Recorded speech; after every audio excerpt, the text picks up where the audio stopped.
All right, everyone. We're going to talk about motifs and archetypes. We're looking at the ancient assembly of the gods here. And we're looking at Enki.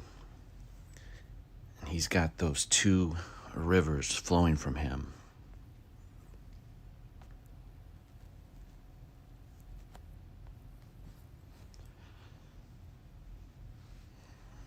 On the left, you have the master of animals. It's that central figure flanked by the two, right? These are the identifying markers of squatter man. We've got the bull of heaven, and of course, the assembly of the gods. And these guys, they've got horns on their head.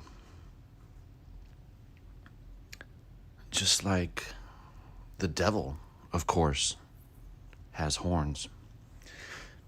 This guy is Dr. Irving Finkel. He's a scholar and he's a curator at the British Museum.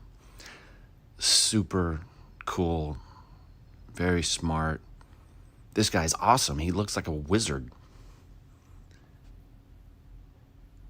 And he talks about the library of Ashurbanipal. Ashurbanipal is considered the last great Assyrian king.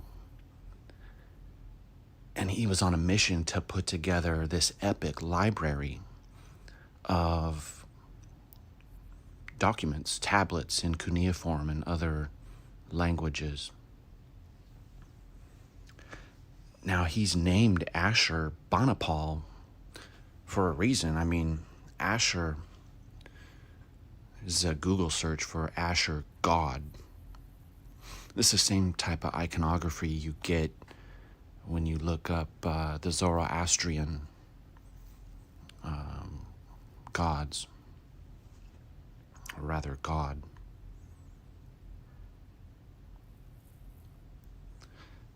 H.G. Wells calls this library the most precious source of historical material in the world. In the library, there's copies of the Epic of Gilgamesh, Inanna's descent into the underworld.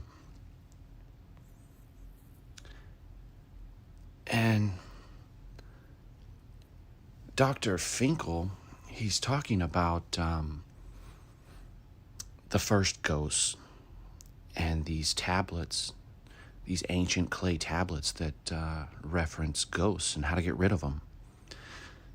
So he brings up this imagery and he's talking about Inanna. And I'm just astonished that he is not familiar with the Patnia Theron archetype and that he doesn't recognize it. We've talked about these identifying markers, right? Holding the two and treading on the beast. And I don't know if he is just not aware of the archetype, but he's still a really cool guy.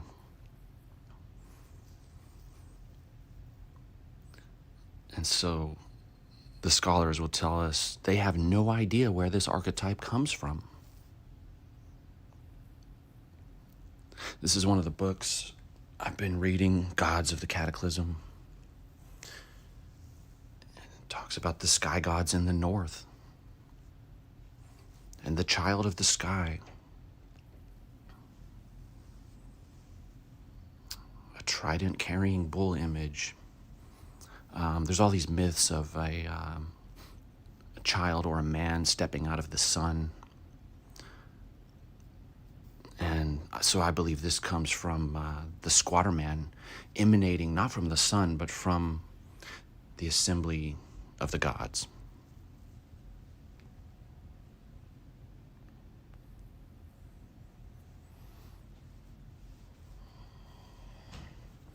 We're told the pillars of Hercules were also called the pillars of Kronos, aka the pillars of Saturn. The Atlantic Ocean was once called the Sea of Kronos, the Sea of Saturn. We should still call it that. This is a tablet talking about the flood, and that the gods were stretched out motionless, pressing one against another like dogs. Ishtar wailed. I believe this is the assembly of the planet gods, pressing one against another. Ishtar is, of course, Squatter Man. There's this archetype of the first man, but this is a cosmic man. We see this in Norse mythology with Ymir. His bones become the mountains, his hair is the trees, his brains are the clouds, his skull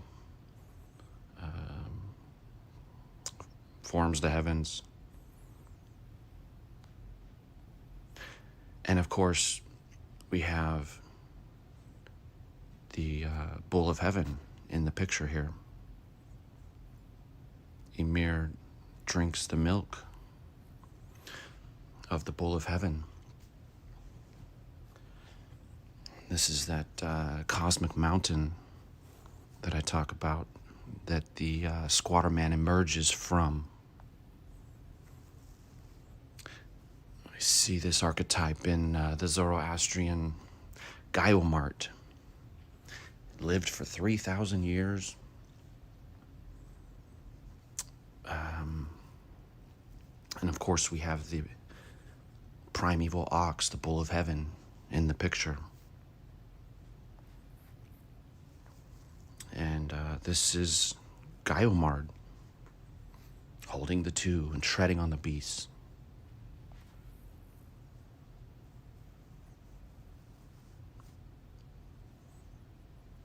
So I believe this is that cosmic mountain, Mount Meru, Mount Sumeru, that ultimately gives us Squatter Man, flanked by the two under the assembly of the gods.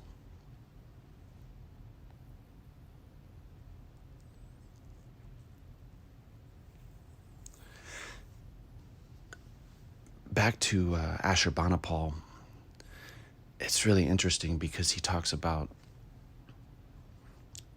he boasts, he says, I'm the king of the world, I'm the king of the universe.